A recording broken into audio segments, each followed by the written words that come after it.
Chris and Ryan going live. Best podcast, Beauty and the Beast. Sit back and catch a vibe. Oh yeah, we talking zombies and apocalypses and all those things you like. Going beast mode, and if you didn't know, it's Peter Z up on the mic. Whoa, hey, TWD family, grab the snacks about the pantry. Subscribe and like if you can, please, or those walkers eat you like some candy. Hey, okay. You at the right place at the right time. No one does it better, that's the bottom line. Beauty and the Beast, this is prime time. Let's go.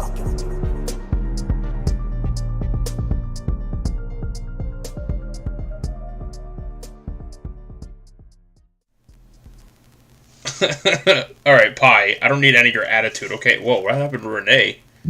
What? Am I gone? Yeah, hold on. You're like half your face. That's all right. They don't need to see all of me. There we go. See, that was a minor technical difficulty that I immediately knew how to fix, and I fixed it. And look, that was easy. See? Almost seamless. Almost. You know what, Pie? No. You know what? We need a little pizzazz here, okay? We need a little bit of showmanship, okay? We're not just going to start the podcast. Ooh, that's boring. Ryan is no longer boring. He's getting us some excitement. I am. You know, a little blood splatter, a little pizzazz, you know? Yeah. Make it a little nice and nice. I love it, man. I love it. I know, it's very cool. This is stuff that Chris and I have been dreaming. Sorry. First day on the job, Renee? Come on, Jesus. Yep, I'm new here. This is our intern, Renee. Good grief. No, this is stuff that Chris and I have been talking about for ever, you know, since we started. We've always wanted to kind of make things better and make it look nicer, and Pie. It happened. And the new guy here, this is Chris, if you guys don't know. Yeah. Hey. Yeah, this is the new guy. He'll be starting with us. This is his tryout. I'm riding solo. I don't have my guy. I'm sorry. I'll hug you. Hey, Chris, I'll mail you Pookie. I don't know where he's at right now. I'll mail you Pookie, and you can sit him right next to you. Yeah. No, except knowing Chris, he'll duct tape him to the curtain, and I'll just be hanging there in front of him, or behind him, rather. I'll put you in like a little chair. Get him like a little booster seat. Yeah.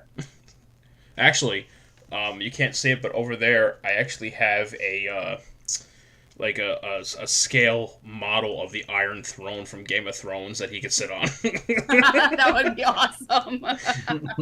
That would be terrific. What up, Tiffy? You know what? I do have Thanos' throne I could put you on. Oh, there you go. Yeah. Does it come with the Infinity Stones, though? I have to check. I haven't opened it. It's unopened. Fair enough. Tiff, what's up? Mitchell, what's up?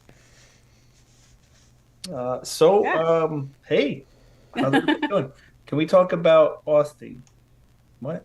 Austin Emilio. Austin? Oh, being in France. Oh, for like a month.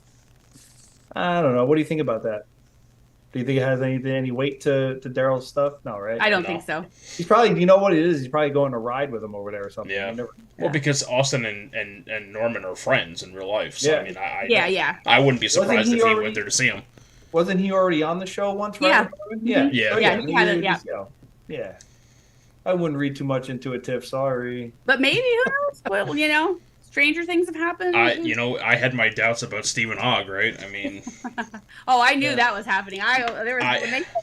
When they said he was on set, I was like, oh, that's it. There's a flashback. We're getting a flashback. So. Yeah. I guess you could say. I mean, if he were to pop up, because his character does kind of ride in line with Norman's, you know, grungy, kind of type dude. And him and Sherry are supposedly broke up, so maybe he decides he needs a change of scenery and goes to France. Maybe he wants to find a loving nun for a wife, you know. And I thought. He comes with Carol. Him and Carol will go over together. Did anybody else think that Daryl and Isabel were smashing booties? I was going to say, I thought for a second Daryl's going to get some nun ass. Some cocaine nun ass. I was like, damn, dude. All right, can we talk about, obviously let's talk about the first episode. But what a way to like introduce new characters. I mean, like, I love how they brought it. Well, I love how they brought it back to the beginning to show us like a glimpse. I wish they would have done that more when they introduced characters. Yeah, exactly. Give us like take 15 minutes and give us some backstory to see how they got from where they are to now. You know, I thought that was really great. I mean, a great way to introduce a character. What I thought was really cool about it was it showed, and obviously we'll go back to the first episode, but we've talked about always liking to see the outbreak happening, right? Because we don't get much of that. Like for us, our introduction into the Walking Dead universe, Rick was in a coma. He was out cold for a while. So when he woke up, everything was already to shit. People were dead. Life came to a standstill. And you talk about like Fear the Walking Dead, right? Like seeing the outbreak in was that L.A.? Yeah. LA, right? And so seeing it in France now, and seeing how differently it progressed, because L.A. seemed very fast, like instantly, right? But in France, you saw it progressively happening. And if you go back to Tales, in the one episode with I forgot her name, but you see the outbreak happening, and like you hear the news broadcast about people going crazy and whatever, and it's kind of like background, and it's not like in your face. It's kind of cool to see that it's happening at different paces in different places. Because it's realistic. Because if you think about it, more secluded places, it's going to happen at a different pace than it is going to happen at a more a more urban area, where there's a denser population. Yeah, and I think people are always fascinated with that beginning, and so that I it was really cool to see it in another country, to see how that went down, and because like you said, we've seen it in other movies and other different not outside of The Walking Dead, we've seen some of that beginning part too, but it's just viewers are just very, I don't know, they always like that, to see the beginning of it, just to see how people acclimated and what they did, and how they were trying to gather supplies and try to find their loved ones, and so it's always I love that they did that. Agreed. And plus it was like it was fun to see that beginning, but it was also great to learn more about her, because we were like, okay, who is she in that? So we learned quickly that she was not always a nun. No, she wasn't. Far from it. Quite the opposite. Yeah. So so let's go back to the beginning of the first one. And so, we see Daryl wash on shore, which we'd seen that in the thing, we'd seen that in the teasers and everything like that. But when he first went into that building, a lot of people thought that was the factory or like the laboratory that we saw in World Beyond, because it did kind of, you're like, oh man, what is this? But it looked very similar. It didn't. But then those walkers inside. So what'd you guys think of those guys? The burners. Yeah. So first of all, I was trying to figure out what kind of acid they could have been covered in that wouldn't have. They're not. It's like in them. It's part of them. Like they're probably test subjects. We're learning that they've been doing these testing. So they're like blood or whatever is acidic at this point. So they touch anything, they touch a person, and it just burns. I mean, you saw it when he slashed the one, it spilled on the floor, and the floor even kind of did that. So I'm sure we'll learn more, because we didn't really learn anything. We just saw it, and I was like, holy crap. Yeah. So I thought that was really cool. I just thought it was a great concept for a walker, very different than what we've seen. So I thought that was really cool. The only problem that I had with it personally, and I loved it. I love the concept of it, that it's something that we haven't seen yet. Probably the same issue I had. Go ahead. Okay. At this point in time, it's hard to know how long it's been since season 1, episode 1 of The Walking Dead, right? And seeing the actual outbreak. Like, there's so many time jumps, and they're so inconsistent that we don't know, right? But for argument's sake, let's say it's been between probably like 12 to 15 years, somewhere in that time period. Daryl has survived this long, right? He obviously didn't expect, when the walker grabbed him, for his skin to burn the way it did. And it also was like an acid burn, to the point that it actually exposed an open wound. You actually see his muscles underneath the skin that is now dissolved. I'm telling you, that happened to me. The first thing I'm doing is I'm chopping that arm off. How do you not know that won't affect you? Right. And Daryl's smart. Would he chance that? Seriously? I don't know. I don't think he would chance it. You're gonna chop your own arm off though, and then what? Or die. How do you? Well, that's what I'm saying. Yeah, how do you wake up from being unconscious and not bleed out? Well, you be smart about it. Build a fire. You take some piece of metal, you heat up the metal. As soon as you cut it off, you cauterize the wound. You don't bleed out. I don't know. I know it's extreme. I know that's a weird opinion to have, but at the same time, it's like, how does he know that's not going to infect him? Mm-hmm. Alicia cut her arm off, so yeah, I don't know. So Daryl could do it, but that I mean, I don't know. I guess I didn't feel like it went as deep as what you're saying, but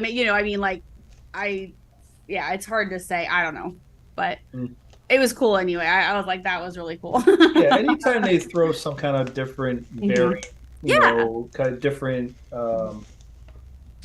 I guess, idea like aspect. Different aspect. I mean, it's always nice to see them thinking. Yeah. Because I feel like when we've talked about it before, like we all kind of feel like they stopped thinking in The Walking Dead and just let it happen. Yeah. You don't want it to go stale. I mean, at this point, we've had 12, 13 years of The Walking Dead, right? I mean, it's a long time. That's over a decade. Yeah. You have to keep it fresh, and you have to keep people's interest intrigued. And we saw in The Walking Dead that people started to lose their interest because it was more of the same shit. And I feel like in the first 2 episodes of Daryl Dixon, we talked about this in The Walking Dead, that all of a sudden the walkers were no longer a problem for the last 4 or 5 seasons of The Walking Dead. It was all about the living. But now it's the walkers are a very real threat now. And it felt like that. It felt like they were still an issue, because especially like when, I know we're skipping ahead, but when Daryl fell into the little moat with the walkers, again, they were very, very much a threat. And there was a lot of them. And that's something that I think has been missing. They seem to move a little faster. They're still shambling and stuff, but some of the scenes, they seem to be like a little quicker. But they're a little bit more gravity. Yeah, and they're not all burners. They're not all variants. Because. Right. So, we could be seeing a little mix of all of it. And even, after we saw that episode on World Beyond, we saw that Coda scene, Scott Gimple even said, like, I don't know that they were, he said something like, I don't know that they were necessarily moving, that she was necessarily moving that fast or something. I forget how he worded it, but like he was making it out like the quickness wasn't going to be the variant part. There was going to be other elements to it, which I don't know at that time if he knew about the burners, because that was a long time ago. But yeah, so I don't know. Well, yeah, I guess we'll just see. I mean, because then we saw at the end of episode 1, we saw the other test subjects wherever those had came from. So it'll I mean, it's gonna all play out eventually, hopefully, and hopefully we learn more, and that's not all we learn. See that scene and then we're done. So yeah. But yeah, so then Daryl goes to the Abbey, and he meets Isabel outside of the Abbey, and then she takes him there to cauterize his wound and do all that. So what did you guys think of the Abbey and all that, just how they were at the Abbey and everything? Yeah, sorry, I'm just laughing at my comment about don't get me started on a mule named Asterix. Hold on, let me close my door. Oh, okay. Sorry, someone tried calling me and I ignored the call. What was the question? Just talking about the Abbey and just your thoughts about and when Daryl got there, and then as he learns things about them and all that. I find it hard to believe that in the zombie apocalypse this long, that an Abbey that essentially has no modern weaponry has survived this long. Yeah. Well, it's very desolate. There's not a lot of people. Like when Daryl's walking, he doesn't run into anybody but True. Isabel and the two others. That's it the whole True. time. And who knows how long he was walking, because that was not a quick jaunt. He had been walking. I mean, we saw him up mountain, down mountain. It had been a while, but he didn't run into people besides the walkers in the town. Then when he was out in the middle of nowhere, there was no one, which kind of makes sense. But then I don't know, where this abbey is actually located. So if they just kind of kept to themselves and, whatever, and didn't bother anyone, Yeah. Sure. Possibly. Yeah.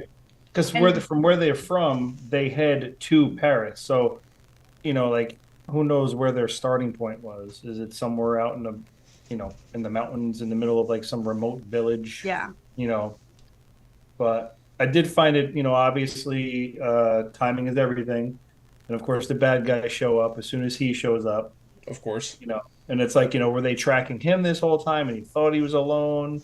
And if if Daryl's that great of a tracker, why didn't he pick up on the fact he was being followed? So like, that was kind of like well, I guess I thought because see the two people that Daryl met, the one she called him a noob and all that, they were thieves, like they obviously. So right. I feel like they were following them. They just happened upon Daryl because they were, they were thieves, obviously, because he ended up killing that guy, And so I felt like they were following them, and Daryl just kind of got in the mix, and then by killing his brother, then that made it, obviously Padron is going after him, So I mean, that was just what I kind of, because at first I thought the same thing. I'm like, wait a minute, where did these guys come from? But I don't know. And that could be completely off base too. Well, then, like, how come always the bad guys have the vehicles, with the gas and, everything? We have four-wheelers. We have like a a freaking, the hell is it called? Like a Polaris, those side-by-side vehicles, those UTVs or whatever they're called. Yeah. It's like, how are you guys able to stockpile and get all the gas to be able to use? I think it's a very simple answer. They're willing to do things that other people are not willing to do. They're willing but like to you said, kill people for us. 12 to 15 years, gas goes bad. True.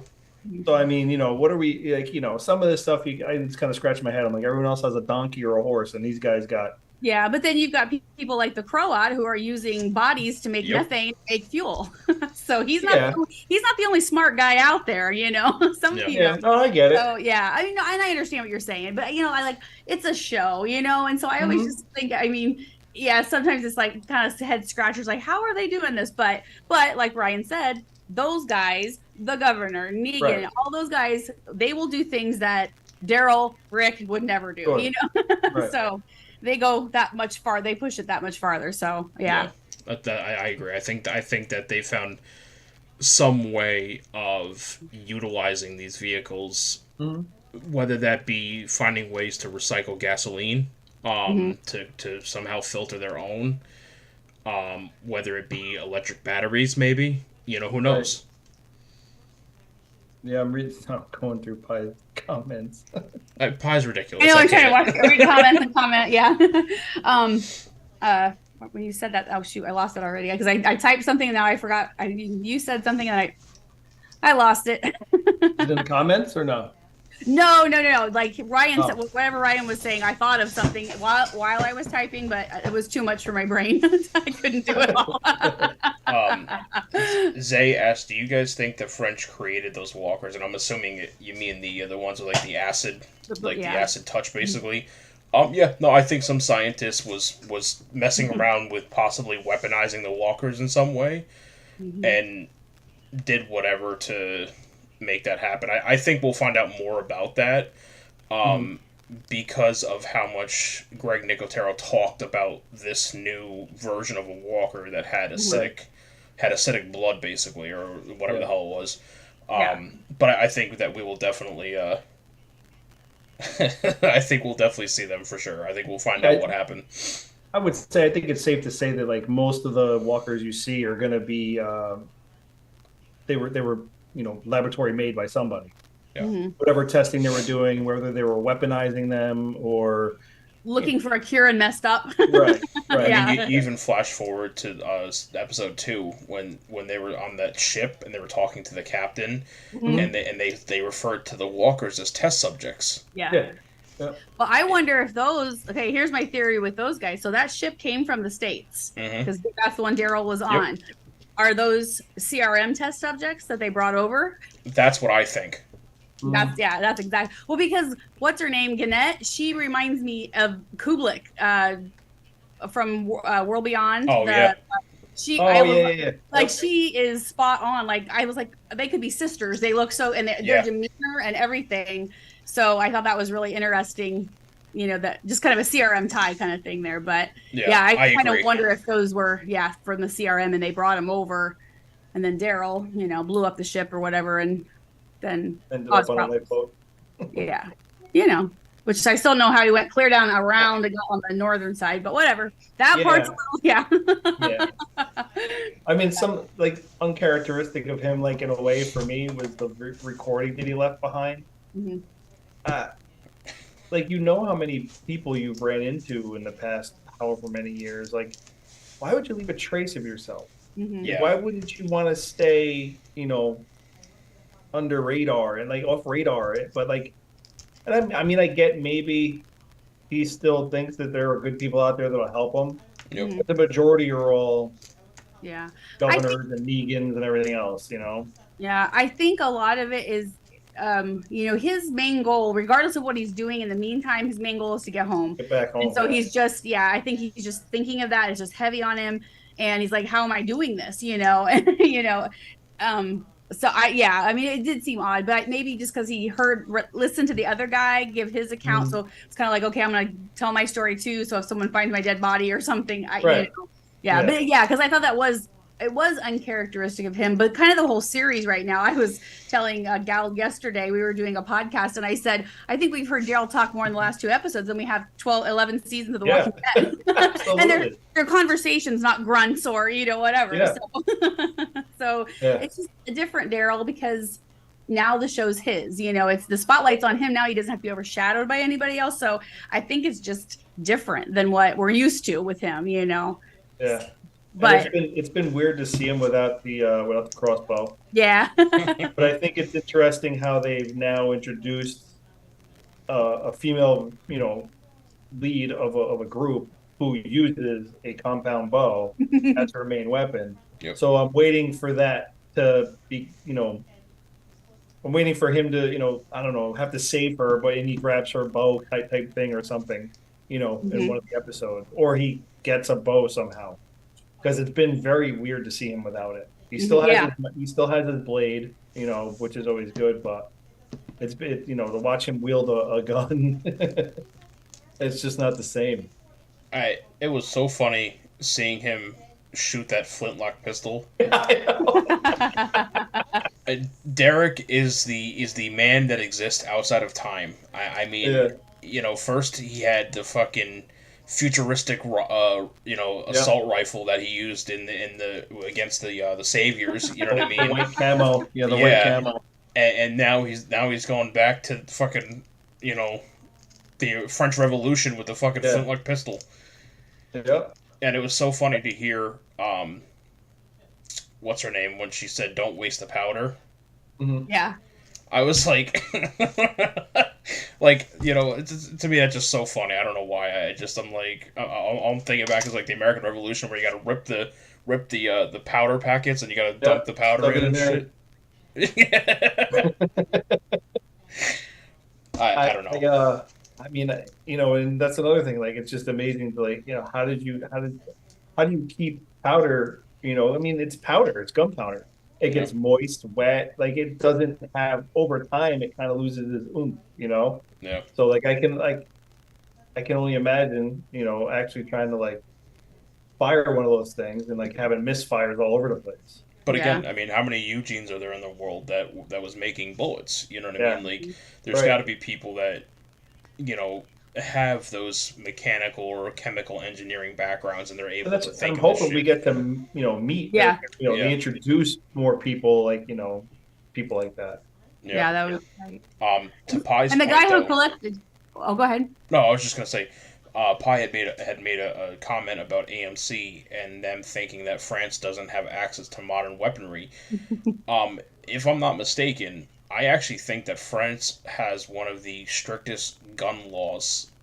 I thought they did have. I thought they had strict gun laws. I looked it up because I wanted to know how Quinn had in the second episode. Yeah. I wanted to like how Quinn had that handgun because you don't carry handguns in France. That's not a thing. Their laws are pretty strict, but not compared to the majority of the countries over there. Like theirs is actually a little less because you can get it to go hunting and it's a process. It's not like here, it's very different than here. But in France, they can get them I think there was like instances like hunting this and this, and you have to do tests there's stuff you have to do to obtain it, but it's not quite as difficult as other countries in Europe. So police don't have them. I know that they're police. Yeah, I don't know, but that's because that was my thing when I saw Quinn had that. I'm googling like what France gun laws are because I was like, how does he have that gun? He doesn't have that legally, I'm sure. Yeah, no, not at all. Yeah, but anyway, I did look that up because I was curious as well. So it would definitely explain why, compared to America, though, that we're not seeing the abundance of weapons that we see in The Walking Dead itself. Right? I mean, that makes sense. Right. Because we're all armed here. I mean, all you got to do is go south of the Mason-Dixon, and every Tom, Dick, and Harry's got one. The nuns were armed to the teeth, man. They had all sorts of weapons. Because the guy, I don't remember if it was the one that was turned into a walker, but one of the Father Jean. He collected the weaponry, the antique weaponry and things, and so that's how they had all that. So that was lucky that he did, but and that could be bad. You know what? Now that I think about it, I wonder if that's one of the reasons why they do have the powder and things, because he maybe would have known how to care for it.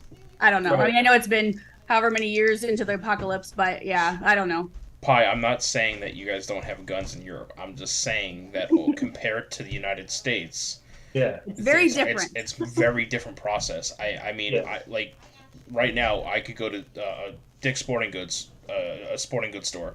I could walk in, I could show my driver's license, and I could walk out with a hunting rifle in an hour. Yeah. You know what I mean? It's just one phone call to the FBI. Yeah, literally. And I've owned guns before, so there's a very real possibility I could get it quicker than the person who just bought it for the first time. You know what I mean? Like unfortunately, it's a reality. Yeah. Like Pi, I carry one in my purse always. Hello. I mean, it's just always there. I don't. It's Renee, be strapped. I will never forget Chris and I in our first time in Georgia, right? So, like, we're from New York, where we don't have open carry laws. We have concealed carry laws, right? So, like, you have to have a permit. And it's hard to get a concealed carry permit. And usually they'll ask you what your occupation is and if it has any relation to you owning a gun. Like, so Chris and I both work security. So that's actually one of the professions that will actually allow you to get a gun faster, in the sense that you could say, well, I'm seeking to get an armed security guard license down the road, which will then, sometimes the judge will say, okay, well, to get a security guard license, you have to go through a background check and fingerprinting anyways. And so it kind of gives you a little bit of credit with the judge. But we're in Sonoy, and Chris and I are talking, and two guys just open carrying a pistol on their side, talking to two cops, and I'm like, what's going on? And I'm like, oh, that's right, we're in the South. We're in Georgia. We're in the South now. Things are different down here, boy. Yeah, if you're in the South or the Midwest, Iowa, Ohio, that not Illinois though, but yeah, Florida no longer requires a permit anymore. Yeah, you can just hang out what you're weighing out. I don't think that's what that means, but okay. Well, yeah, I know. I'm just giving you crap. Right. Yeah. So we understand that other countries have guns, Pi, but it's just if you've never been to America or you don't know what our laws are, it's night and day compared to what other countries are. Yeah. It's just how we're established. So it's just very different for us to see it be very different than what it is here also. Absolutely. Yeah. And I mean, if you guys have any questions too, or you guys want to ask any questions about episode 1, while we're talking about it, chime right in the chat, throw it in there. We'll catch them. We might not get them right away, but we're watching them, so shout them out. I loved when Daryl is in the Abbey and we first see Laurent and he is mimicking everything that Daryl was doing. I thought it was adorable. It was just that was so funny. Besides, the Padre, that's the first one he's seen, is this Daryl. You're, like probably up closer that much or whatever, besides these goons, Cadron and those guys. So, it was just so cute to see him, he brush his hair, take the drink of water. But after watching the second episode, I sat there and I go, I could see this kid having a look at the flower. Like, I just, I think like he's too important. Yeah. I mean, he might be, man, but I don't know. He's got all these weird psychotic things going on. I don't know. He's been lied to. He's psychotic. I think he is very intelligent. He could be on the spectrum. Because he is so smart. Like, textbook, he is smart, but common sense, he is not. And that's what a lot of people keep saying, that he keeps making these stupid mistakes. And I'm like, yes, because the kid's a genius. And usually people are that are that intelligent. They don't have common sense. That's not how they're wired. They can do, so I don't feel like it's psychotic. I think it's just, he's very intelligent and he listens, and all he's done is live at this abbey and read books, and so he just knows so much stuff, and I know I've read a lot of stuff that people have said about him, and I just don't agree, and I could be wrong, but I just feel like he's just super intelligent with no common sense. Right. Yeah. I mean, I just kind of feel like he's on the crazy train right now. Well, how do you think that he recited exactly what the last thing Judith said to Daryl was? I know, exactly. Freaky. Yeah. I mean, and that goes into, the question we're going to be asking, what does it mean that they believe this with everything they are. They believe that he is this new Messiah, whatever that means, because a Messiah doesn't mean that he's Jesus. That doesn't, that's just a Messiah. Messiahs are leaders, and they do, they do obviously special things, or they wouldn't have a moniker for that.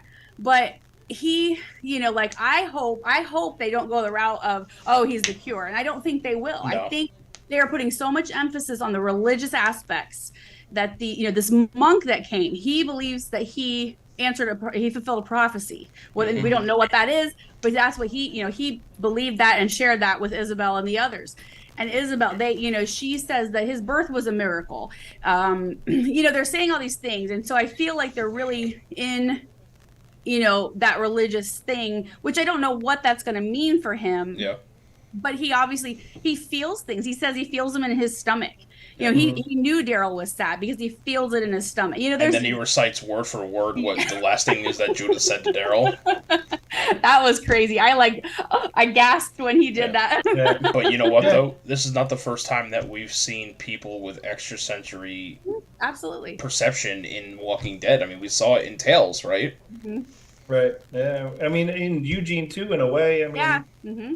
Yeah, exactly. Eugene is a genius, but he has no common sense. So it's just, so it'll be. I'm very excited to see how they do, because of course everyone compares it to The Last of Us, which I think somebody, I don't remember, Zay did, yeah, she asked that, and and even Greg Nicotero said that when Last of Us came out, they were already filming. They had already been deep into filming Daryl. And he's watching it, and he's like, guys. But he said that it does take a turn. He said that it's different, So I don't think it's going to be Joel taking Ellie because she's the cure, the immune, or whatever, So, I mean, I know their births were the same. There were a lot of similar things, but I'm hopeful that they don't go that route, because it's we've seen, and Last of Us wasn't the first one to do it anyway, Right. It's been done before, so it's already kind of, played out and everything. So hopefully they continue with this religious way, because I think it could be very cool, however it pans out.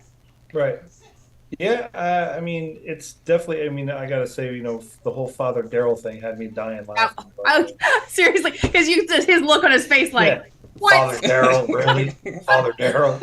And when she asked him to pray, I didn't know what he was going to do. I was like, going to get out of it. The grace. Oh my God. That was so funny. I think that was a really fantastic grace. Like, not for nothing, but I think that was a great grace, prayer. But I wouldn't I'm happy they did it in a way where you think he would, like Norman would, where where Daryl would actually, that's like something Daryl would really say, that's true Daryl, words to God type thing. A person who was basically a self-proclaimed atheist, right. That's what you would, because I was thinking, I thought, man, how would he even know? And I'm like, oh, well, he probably had heard Father Gabriel pray, or, I mean, in his childhood or pre-apocalypse, he's probably not exposed too much to any kind of religion. But then I thought, oh yeah, so he's been exposed to these people during the apocalypse, and so at least he had kind of a vague inclination of what But no, I thought it was wonderful. I thought he did great, and then it was wonderful. Then he slurped his soup, and everybody slurped theirs. I was like, oh, there's Daryl, there he is. Yep. I mean, it's just and then obviously dead giveaway. She never ever believed he was the father. Oh no, I love that girl, Lou. She was so cool. I loved her. She was like, whatever. Yep. We're gonna talk English for Father Daryl. She was not buying it. Real quick in the chat, Christine Nelson says, I've never really watched a whole lot of The Walking Dead. Would I understand what's going on with Daryl's show, or should I watch The Walking Dead first? Absolutely. Honestly, I think if you just watched Daryl's show, you'd be okay. They tell you enough. Yeah, you learn. Yeah, you don't know so much of. It doesn't refer to The Walking Dead much at all. Right. Really at all so far. It's a standalone. Anyway. This is his standalone. Well, the only real nods to Walking Dead is the 2 times that he heard Judith in his head telling him, even you deserve, happy ever after, or whatever the hell it was. Yep. Yeah. That was really the only nod to The Walking Dead that we've seen so far. Yeah. And then I agree with Mitchell. He says liking the series more than Dead City. I can definitely so far say me too. For me personally, I think they're on equal heading. I really do. I really enjoyed Dead City, and they're such different ends of the spectrum of the Walking Dead universe. They're each so unique from each other. Yeah. What about you, Renee?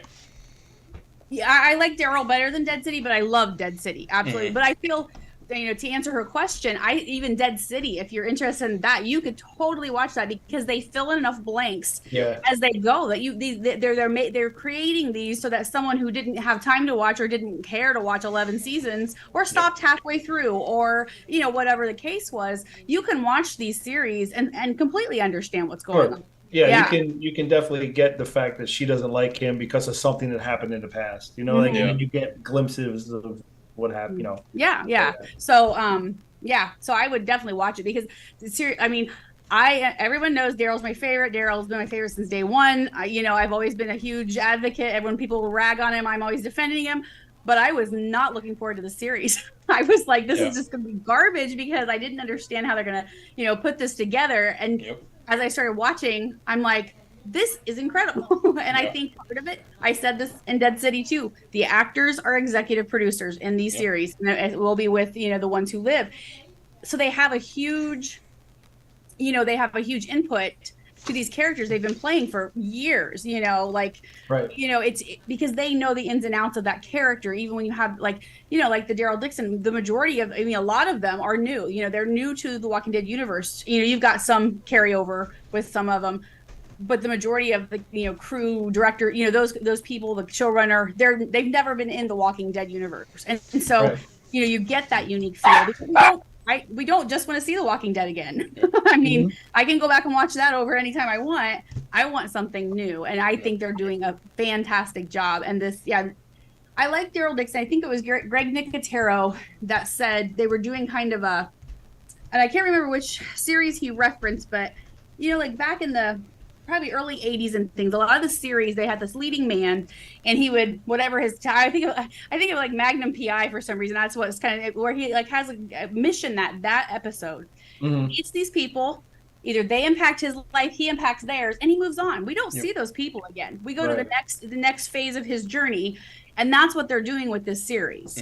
He's meeting people, doing a thing, and whatever, and then some of them are coming along with him, but some of them aren't. They're staying where they're at, and either Daryl or them or all of them are better for that interaction that they had.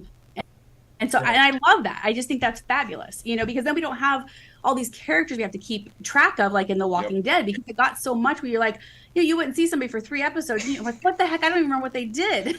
I mean, there was characters that you wouldn't see for 3 or 4 episodes, and I'm like, what's their name? You never saw again. or to Renee's point, they would spend fucking half a season building up this character. Yeah. And then they die suddenly, and you just never see them again, or they just disappear and they fuck off. And I'm like, all right, well, that was a waste of 7 episodes. Or Fear the Walking Dead. Let's introduce a character every episode, and we're going to kill him by the end. Yep. Season 7. But yeah. Dave, let me see. Dave, no, we have not mentioned Daryl's trip to the Midwest or Texas yet. We'll get to that. So, that's an interesting point, because he talked about the fact that he said to I forgot the guy's name, Gaines RJ. from Texas. I think it was RJ. Was it RJ? Who? It was the guy. His last name was Gaines from Texas. Right. Okay. Yeah, I know his last name was Gaines. I just remember his first name. But he said, he goes, I've been to the East Coast, I've been to the Midwest, and I've been to Texas, and it's all fucked. Yeah. Well, he didn't say he'd been there. He just said there. So I don't know that he's been there. Like I thought he said he was there. No, he said they're not like. The way he said it kind of made you think, okay, had he been there? I'm going back to look here quick, because I didn't think he actually said that. RJ Gaines, yeah. Yeah, I thought it was RJ, but okay. I couldn't remember for sure. Pause. I'm playing it, and it's... Anyway, you keep talking. I'm going to do some research here. Okay. I think that opens up a lot of interesting backstory, potentially, because of the impact that Texas has had on the Walking Dead universe. Yeah, because Right. we know it's toast. And out of 50 states, Daryl runs into a guy from Texas. Right. Coincidence? I think not. I think it'll be a very interesting plot point for them to explore. Well, so he says all his loved ones are back home, Mm-hmm. and that, he wants to get back to them, and he basically says, there's no one to get back to. It's all gone. So I think that's all he said was, there's no one to get back to. It's all gone. He said, so he's like yelling at him and telling him whatever. And then he says, what are you talking about? And he says, I've been there. So he does say I've been there, but he, I took it as I've been to I just came from the United States, like who knows how long. When he said here. I've been there, I took it as the fact that he listed the East Coast, the Midwest, and Texas specifically. When would he have ever gone there? Well, then again, but how much time has elapsed in Well, between so when the he, end of? well, that's what I'm saying. When he left That's true, Alexandria, Georgia is, it's close to Texas. As far as not being on the other side of the, United States, That's a drive. That's a long way. Well, it's definitely a long drive, but he's on his bike, and we don't know how long, it took him to get. Yeah, because we don't know a timeline. Yeah. Right. So if they said it's been 2 years since the end of season 11, that's 1,400 miles. True. And realistically speaking, how long would it take for 1,400 miles to drive with stops? Well, he's on a motorcycle, right? Look, so this, 21 hours, but if it's been years and things, so it's interesting. So I'm just now that you guys are saying that, I'm trying to piece together. How many miles is it from New York to Florida? It's like 1,700 miles or something like that. I think, it takes roughly 21 to 24 hours depending on where you're going in Florida. So figure 1,400 miles he could do in if like driving nonstop a day, a full 24 hours easily on a bike with no traffic. And we know Texas is toast. Yeah, it's like 1,100 miles to like the middle of Florida. Okay, so but I guess So I want to know then, because we don't know that timeline, when he left and. From Alexandria to the heart of Texas, it's 22 hours roughly. Okay, so it's a day.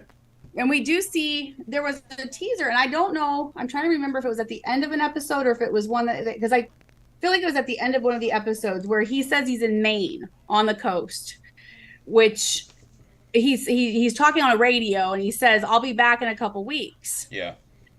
And so at that time, and again, we don't know a timeline, we don't know anything. We assume he's probably talking to Carol, someone at the Commonwealth. Yeah. And so he does say he was in Maine, and there is some kind of a scene that, so a Maine newspaper posted an art, or they published a thing that they were 2 front pages from like 2000. I have to pull it up and see because I wrote an article about it when they first published it. But they requested 2 front pages from their newspaper, like old newspapers, like even 2011, 2012, something like that. And they're going to be used in a scene in the Daryl Dixon series. So there is some kind of a flashback. And we knew, well, besides the fact that Daryl said he was in Maine, because there is a Maine in France, but it's inland, so he wouldn't have been there because he said the coast. Yeah. So, but he, and then he, like, I guess we didn't see him talking on his bike, but we see his bike. We see a man coming out of it, like a pickup truck with fatigues on. And he's and then over top of all that is him talking on that radio. So yeah, so it's hard to say. Yeah, like you say, yeah, so very easily, yeah, I suppose he could have gone Texas, the Midwest, and then back up to Maine, you know, or whatever. That's one hell of a trip. I know but you know, yeah, and I wonder what clue, you know, because he was looking for stuff, but he was primarily looking for Rick, you know. Yeah. So I wonder what would take him to Texas, you know. You know, here's another thing. The people that we met on the ship, we have suspicions they might be CRM, right? No, I guess I was just thinking the walkers were. I wasn't thinking the people because I was thinking some of the people had some affiliation with the CRM, not that they are CRM. Mm-hmm. But my thing is, what does the CRM have access to? Everything that make travel a lot easier. The helicopters. Yeah. That would cut his travel time significantly. So if we found out that he was with the CRM, whether intentionally or, you know, voluntarily or involuntarily, maybe that's how he was able to traverse all these places. And but again, we don't know timetables, so it's hard to tell. Right. You know, was he in Texas for a day, and then he went up to, you know, the Midwest somewhere? You know what I mean? Who knows? And they don't say where he was prior to, like, getting on the ship. Like, we don't know what coast he left off of. No. So he just floats across the ocean and lands in France. Yeah, because we know it took the French like 3 years to get that ship ready. Yep. And that's to Pi's point just now. Pi had mentioned that, you know, it's been this long. They have ocean going ships, but they specifically said in the second episode that it took them 3 years to get that ship up and running. Yeah, it was at the end of the first episode. Yeah. I'm sorry, end of the first episode. Mm-hmm. So that right there, 3 years is a long time to get a ship up and running. So that probably means they had to scavenge parts. They had to do this strategically, and that's why the old-fashioned way. Literally. Yeah. So, you know, I think that's why. Yeah. I think that this is the best way they could have possibly explained how Daryl got to France. Mm-hmm. Because just sitting there saying that, oh, he took a helicopter, you know, the helicopter's not going to be able to go that distance. Yeah. You know what I mean? No. Unless you're flying like a military Chinook. Yeah, exactly. You know, so I think that made a lot of sense with the way that they handled that. I think that was probably the smartest way, honestly. Yeah, because that was the big question. How the hell did he get there? Yeah. It definitely wasn't an igloo cooler, though, that's for sure. No. That's good. Yeah. Like Jenny, you know. Whee! See, but like the whole capsized boat thing too, and then like how long was he at sea?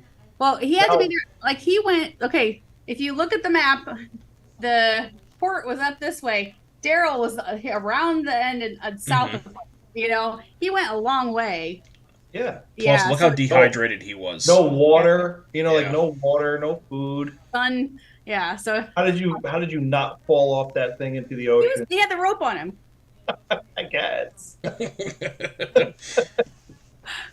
So it'll be interesting to see if we find out, because that you know scene, we at least know part of that scene. He was in the U.S., so we will learn something because he had his motorcycle. So obviously he didn't bring the motorcycle with him, or you know when he got on shore he wasn't. So and then he does say that I'm in Maine by the coast, and so it'll be interesting. I don't know, you know, it'll be interesting to see when that scene plays out, if we learn, you know, maybe a timeline or something to see.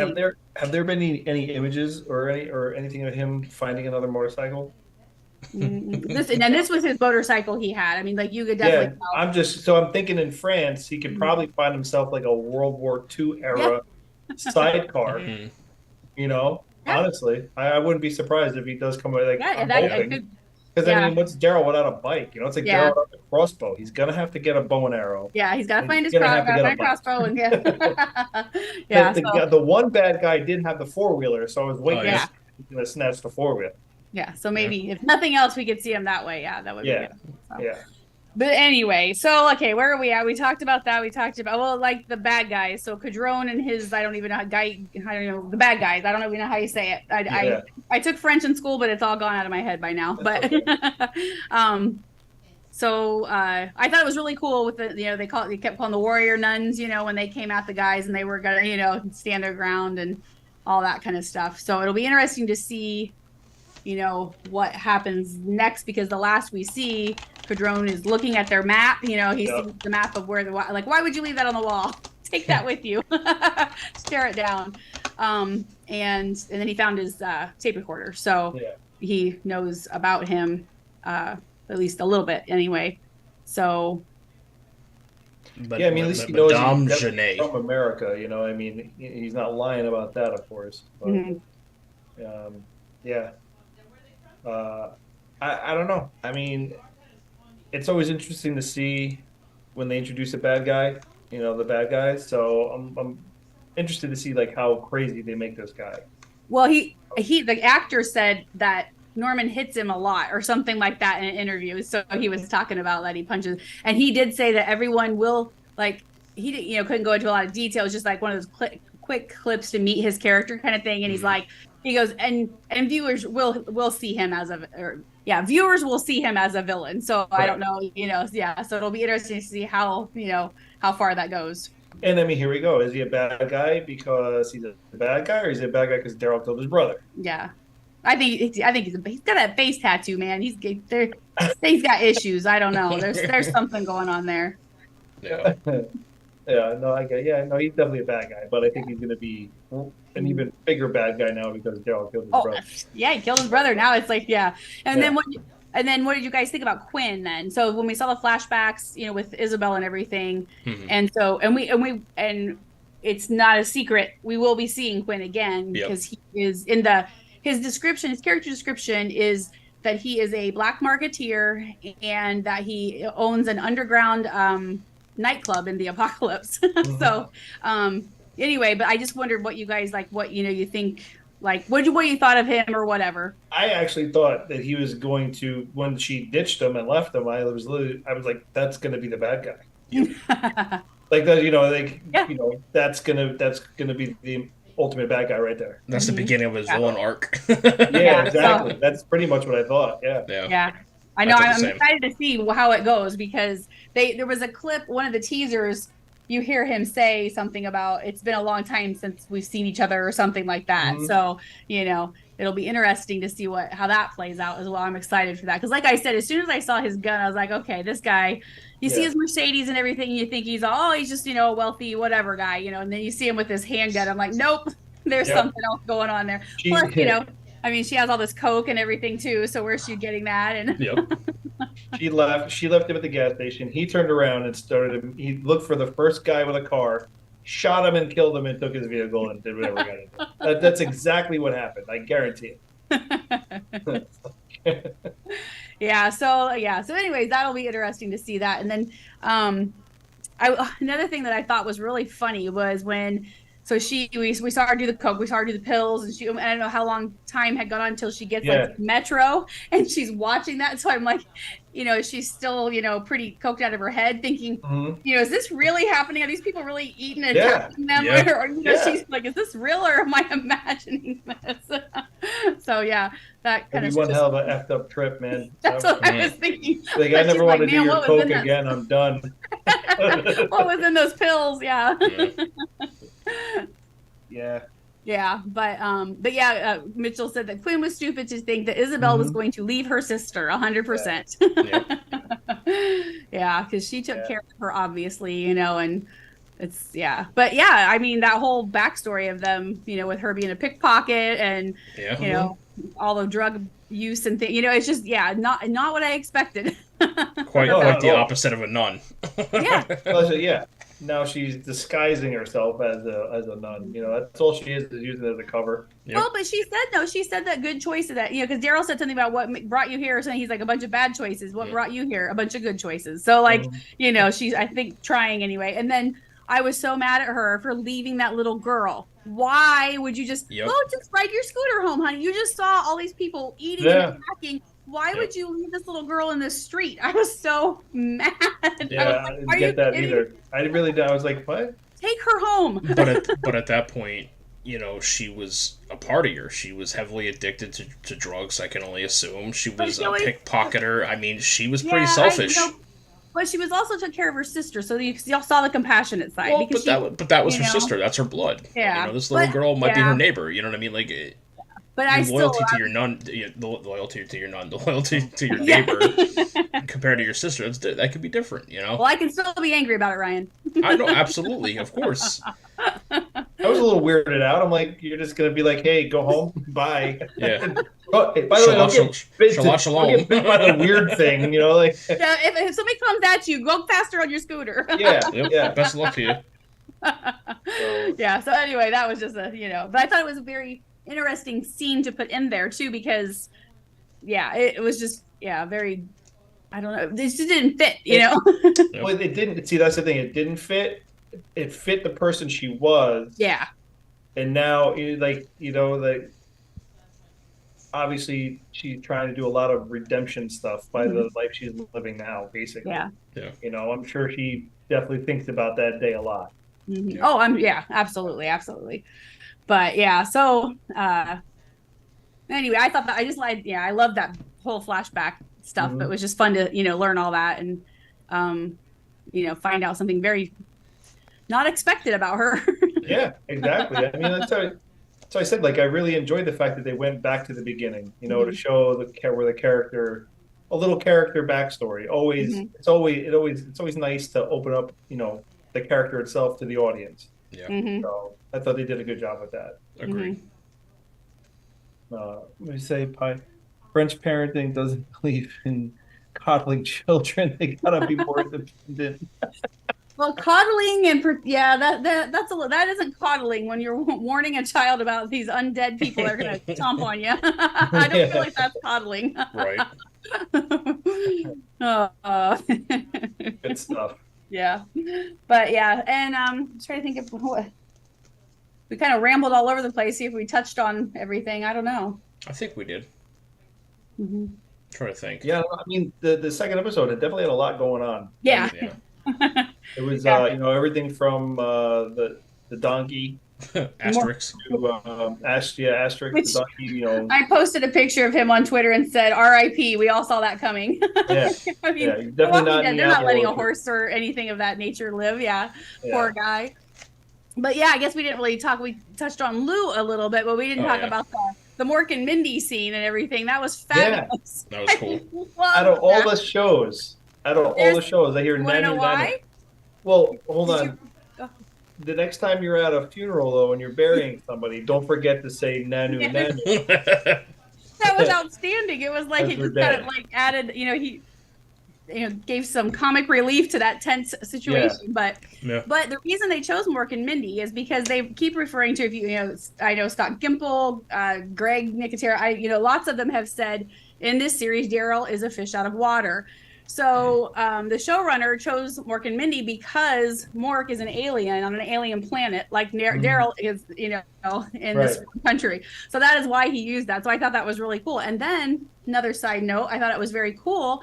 Mork and Mindy is a spinoff, and it's being featured in a spinoff. So I thought that was really cool. That is cool. Yeah. Yeah. So anyway, that's just how my brain works.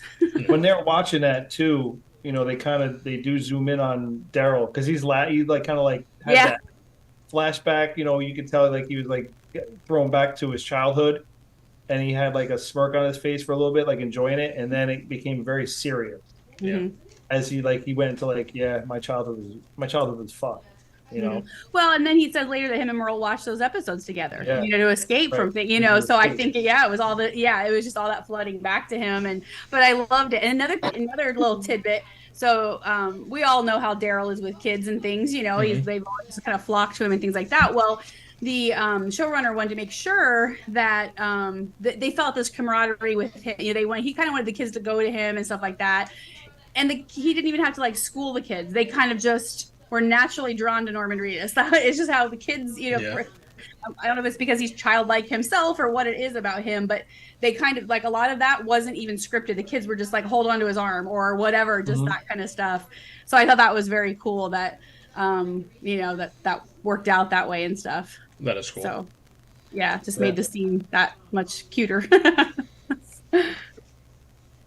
thought, I thought the scene was good. The kids and everything like that.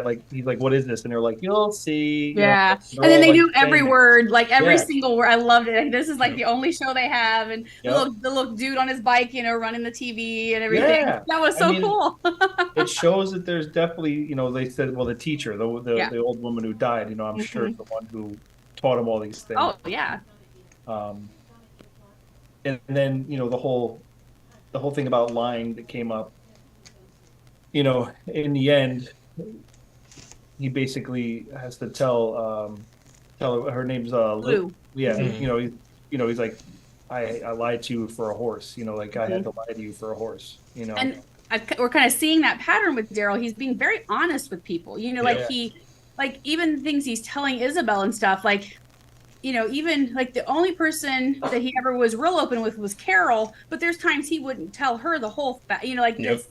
He just would hold back, you know what I mean, kind of thing. But for some reason with her, he's, and it could just be because he's the lead in this, or whatever. But he's telling her a lot of things. But I feel like they are similar, as different as they are. They both are very similar, where they're the apocalypse has almost been a godsend to them because they don't have that horrible baggage from all their trauma from before. Now they can be the people that they really are because they don't have someone bogging them down or dragging them down or, whatever it is. So, they do have very similar backgrounds for as different as they are at this point. Mm-hmm. So I just think it's just really cool. And I love the chemistry between them. And I just hope they don't make it romantic. No, I don't think so. I don't think they will either, but I just, everybody just always wants to, Daryl needs to hook up. Why? Why does Daryl have to hook up? You know what I mean? He did with Leah, and that was horrible. That was awful. That was pointless, Yeah, so. And then him, and a nun, or a self-proclaimed nun. Yeah, We're going to make Daryl the guy who turned her, Yeah. So I don't know what, but anyway, I like those two together very much. I think they're doing such a great job together, and so I'm going through, just checking the chat real quick. Mitchell said something about they certainly like killing animals. Yeah, in the franchise they have definitely killed a decent amount of animals. The Walking Dead season 1 episode 1, right? The horse. Yeah. Pi says I wouldn't have named the donkey asterisk. That comic was my childhood. You think she still has some laying around? Hey man, if you do, shit, you could probably sell them now. Yeah. Someone probably worth a penny. Yeah, someone would definitely buy them who's a fan of the show. That's for sure. Mm-hmm. Mitchell says it was great to see him have a memory from his childhood. Dave, you said season 10. Was that season 10 of Mork and Mindy that they were showing? I don't know. Did they have 10 seasons of Mork and Mindy? No, season 10 was in regard to Daryl not being open with Carol. Daryl and Carol not being. I didn't see the next comment. Okay, yeah. The next one. I got you. Gotcha. That's it's just kind of refreshing to see him just being open and honest about things and admit, he didn't have to tell that girl. He could have just moved on and left and not ever told her, but for whatever reason he feels compelled to do that. That was kind of like the theme of the episode, though. Yeah. Mm-hmm. So they kind of just went with everything. Because he, the whole time he's fighting about, not fighting, but arguing that she should tell. Laurent. What's the boy's name again? Laurent. Tell him the truth. You gotta let the kid grow up. Mm-hmm. Yep. He's in this type of world. He's not going to survive the way you're doing. Yeah, for sure. I mean, yeah, give the kids. Not everybody goes to the apple orchard to survive and have fun. Yeah. That's like going, go look at the flowers. Go to the apple orchard. That'll be the thing. Yeah. Yeah. Yeah. So I'm excited. Well, I've already watched the next episode and it's very cool. And it's there's some really neat parts in it and stuff. And it just continues to be very well done. And yeah, it's exciting to, I guess, I haven't been this excited about anything in The Walking Dead for a long time. Mm-hmm. Well, it's true. I mean, honestly, yeah, I can say that the first 2 episodes I did enjoy a lot. So I'm looking forward to it. Season 1's what, 6 episodes again? Yeah. Yep. Yeah, it's the norm. Yeah. Yeah, and I mean that's just how The Walking Dead, all the first seasons have been. And so we don't know if they'll keep it to that after there's. As far as I have not seen AMC say anything for season 2, how many, and maybe they did and I missed it, but we'll have to, because that with Dead City also I don't know what they'll do episode wise, if they'll just stick to that or what they'll do, but I'm excited for it though. Mm-hmm. Yeah, the only other thing I'm excited for is Loki 2. Yeah. Loki 2 I'm excited for. So that comes out soon, right? Yeah, October 2nd, I think. Okay. Might be around there. Hear what, Loudly Pie? What happened? So that she can hear something. You can hear that really loudly. Please stop. What? Hear what? I don't hear anything. Yeah, I don't know. Hi, are you hearing things? Yeah. In the middle of nowhere in Finland. But yeah, what else have you guys been watching? Anything else new or anything? Watching anything new? Honestly, no. I don't think anything new. I watched Lioness. That was really good. Yeah, we haven't finished. Like we started it, but we've been, of course, watching 10 different series, and then we circle back to that one because I think we caught up on the episodes, and so now you were cracking your. Oh, sorry. Nervous habit. I do it. No, yeah, Lioness was very good. I enjoyed that. Yeah, what we've seen so far, that was very good. Yeah, that was it's probably the newest thing that I watched. Mm-hmm. We've been watching a lot of.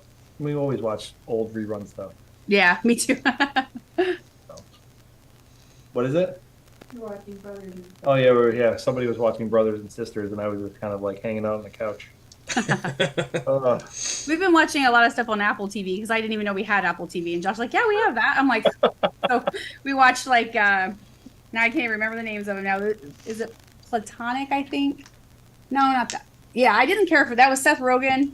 Oh yeah, I saw the previews for it. Yeah, and I did not like the girl character. It's Rose Byrne, and I did not like.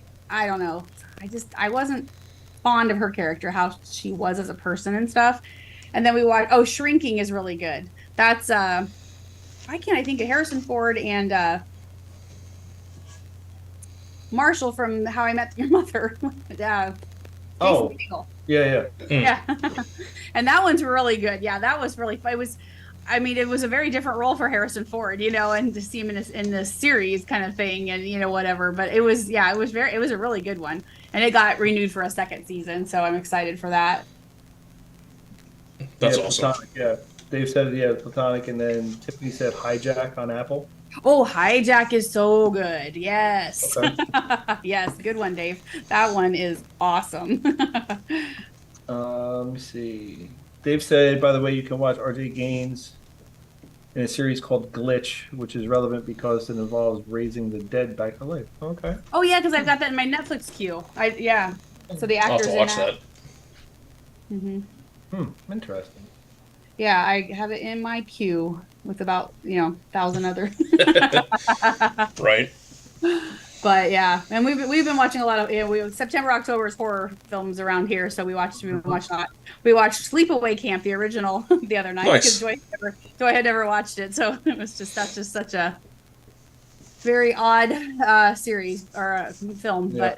But I know the Halloween movies will start soon. Yeah, I just recently watched the first Pet Sematary. Oh yeah. Oh really? The original? Yeah, it was good. Yeah, I'm excited for the new one. It'll be interesting to see how that goes. I mean, I think it'll be. I'm excited for that story. Yeah, so. Agreed. Well, that's all I got, peeps. I'm sorry. Yeah. I think same. Sex Education is really good. Actually, that is very funny. I watched that, Mitchell. That is actually a really funny show. Is it really? Yeah. Oh yeah, I haven't watched that one either. Yeah. Yeah, that's actually very funny. Let me see. Pop the movie. Oh. Well, that doesn't help us, Dev. I watched that. Oh, the Painkiller. Was it Painkiller on Netflix? I could have been. I watched the pill popping movie. Well, yeah, she's crazy because crazy. It's true because it's about the manufacturers of, I can't remember which medicine it is, but they basically get everyone addicted. I mean, it's a true story about how they create this pain medicine. Dope Sick. Was it called Dope Sick? No, the one I'm thinking of was called Painkiller. So I don't know. That's, I mean, it was because it's. There's another one called Dope Sick, which I know. Yeah, I heard that one's wild too. Yeah, any of those that. Yeah, I'm trying to see. It's. Yeah, it's the one I'm thinking is called Painkiller on Netflix with Matthew Broderick in it. Yeah, Tiffy said Painkiller. Okay, yeah. I haven't watched it, but just the preview or the synopsis of it is quite crazy because it is true. Oh yeah, the Pope's Exorcist was interesting also. We watched that one. Yeah, that's on Netflix. Exorcist? Yeah, it's oh gosh, what's his name? Why can't I think of anybody? Usually I can get all the names. Tiff, I think Dope Sick is a documentary. Is it right? It's a documentary? It's about Oxycontin. It's about Oxycontin. See, that's what I think. That's what Painkiller is also. Yeah. Russell Crowe is the Pope's in the Pope's Exorcist. Oh, cool. Okay. It's good. Psalm 100 Bucket List of the Dead. Let's check all these out. Absolutely. Yeah. There's a lot of good stuff. Mitchell says Shameless USA is my top 3 favorite show. Yeah, I mean Shameless is a great series. And then I never even knew they had like a UK one. Oh yeah. The UK one is the original. Yeah. Yep. Yep. So. What is this? Yeah, I didn't think it was. I mean, watched a few episodes of it. It wasn't as good, but. From my understanding, the UK version of Shameless, it has a lot of very specific UK humor in it that we wouldn't necessarily understand, and I think it's probably vice versa. You know what I mean? So I think that's why the UK prefers the UK and we prefer the US. You know what I mean? I think that's why. It's relevant, yeah. Yeah. Pi, you're right. You know what? You are 100% right. I do have an off-screen advisor because I can't remember a damn thing. They got Gabby can though. Yeah. So yeah. But yeah, I guess we'll try to get back, do it again next week. Absolutely. See, I mean, hopefully my schedule aligns and I can hang out with you guys. Yeah. And as always, Renee will hash out the details, and Renee will send it out to everybody and let everybody know. And yeah. And at that point, we'll be at a 20-day countdown to the baby. Gabby, thank God. Gabby, thank God. Gabby's ready to literally explode. So, yeah. I feel for you, hon. What happened? I said I feel for her. Oh yeah, no, I know. Well, Renee has had a 10-pounder and a 9-pounder, so. Yeah, 2 9-pounder. Yeah, and 2 of my births were in October, so I remember going through the summer at the height of it all. So yeah. Yeah. Yep. Yeah. Yes, Tiffy, the countdown. That's right. It was a 20-day countdown.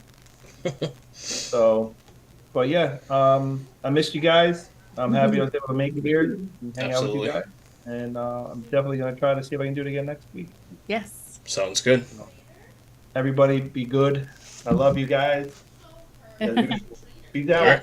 Bye, guys. Thanks, guys. Yes, thank you guys so much. Bye.